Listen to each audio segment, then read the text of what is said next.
गांव के अंतिम छोर पर खड़ा है एक विशाल इमली का पेड़। उसकी पत्तियां हवा में नहीं हिलती, फिर भी ऐसा लगता है मानो वो कुछ फुसफुसा रहा हो। और उसी पेड़ की छाया में कभी हुआ करता था रसिक दास का घर। रसिक गांव का सबसे अलग थलग व्यक्ति था। न किसी को पसंद आता, न ही वो किसी से मेल जोल रखता। कुछ लोग कहते थे वह काला जादू करता था। ठीक 10 साल पहले एक अमावस्या की रात उसकी रहस्यमय मृत्यु हो गई। उसके बाद से उसका घर वीरान हो गया।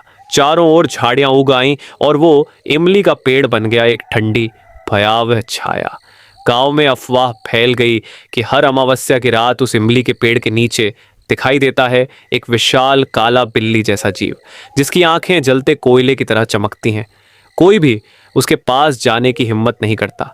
बस दूर से सुनाई देता है उसकी भारी गूंजती हुई दहाड़। एक पूर्णिमा की रात तीन दोस्त अनिर्बाण, प्रियंका और सौरभ ने तय किया कि वे उस भूतिया इमली के पेड़ के पास जाएंगे। अनिर्बाण भूत प्रेत की कहानियां लिखता था। उसे रहस्य पसंद थे। प्रियंका यथार्थवादी थी। वो भूतों पर विश्वास नहीं करती थी। और सौरभ थोड़ा डरपोक था, लेकिन अपने दोस्तों को अकेले छोड़ना नहीं चाहता था। वे तीनों पहुंचे इमली के पेड़ के पास। पूर्णिमा की रोशनी में भी चारों ओर अजीब सी अंधेरी और ठंडी हवा थी जो शरीर को कंपा रही थी। सामने था रसिक का पुराना टूटा फूटा घर। सौरभ धीरे से बोला, मुझे कुछ अजीब लग रहा है, चलो वापस चलते हैं। अनिर्बाण जवाब देता है, अरे पागल, यही तो असली जगह है, आज अगर कुछ दिखे तो। वे धीरे धीरे उस वीरान घर के अंदर घुसे। टूटी हुई दीवारें, चरमराते दरवाजे, मकड़ी के जाले और धूल की मोटी परत खुद ही एक डरावना माहौल बना रही थी। तभी बाहर से एक अजीब सी गूंजती आवाज आई। प्रियंका चौंक कर बोली, ये क्या था? अनिर्बाण टॉर्च जलाकर बाहर आया। इमली के पेड़ के नीचे कोई नहीं था, सिर्फ जुगनुओं की टिमटिमाहट। तभी अचानक एक भारी छलांग की आवाज से तीनों चौंक गए। उन्होंने घूमकर देखा। इमली की डाल से एक विशाल काली बिल्ली कूदी थी और अब वह उन्हें घूर रही थी।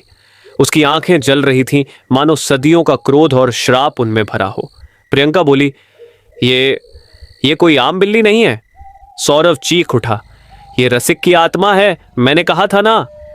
बिल्ली धीरे धीरे उनकी ओर बढ़ने लगी।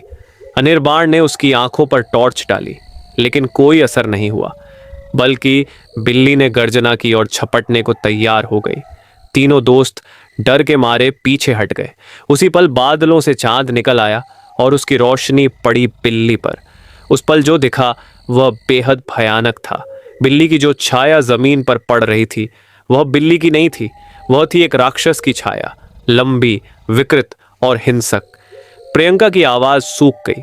वो एक श्राप है। बिल्ली फिर से गुर्राई। उसके मुंह से निकले नुकीले दांत। अनिर्बाण ने जल्दी से एक लकड़ी उठाकर हमला करने की कोशिश की, लेकिन बिल्ली ने एक झटके में उसे तोड़ दिया। उनके पास अब कोई रास्ता नहीं था। वे भागकर उस वीरान घर से बाहर निकल आए। पीछे मुड़कर देखा, काली बिल्ली इमली के पेड़ के नीचे खड़ी थी। उसकी जलती हुई आंखों में जैसे उन्हें भस्म कर देने का श्राप था। अगली सुबह कुछ गांव वाले इमली के पेड़ के पास गए। बिल्ली का कोई निशान नहीं मिला, लेकिन जमीन पर थे कुछ असाधारण बड़े पंजों के निशान। और उसी दिन से कोई भी रात में उस पेड़ के पास नहीं जाता। लोग आज भी कहते हैं, अमावस्या की रात उस इमली के पेड़ की डाल पर बैठता है वो काला बिल्ली जैसा जीव। उसकी जलती हुई आंखों की आग जैसे गांव के आसमान पर कोई अपशकुन लाती है।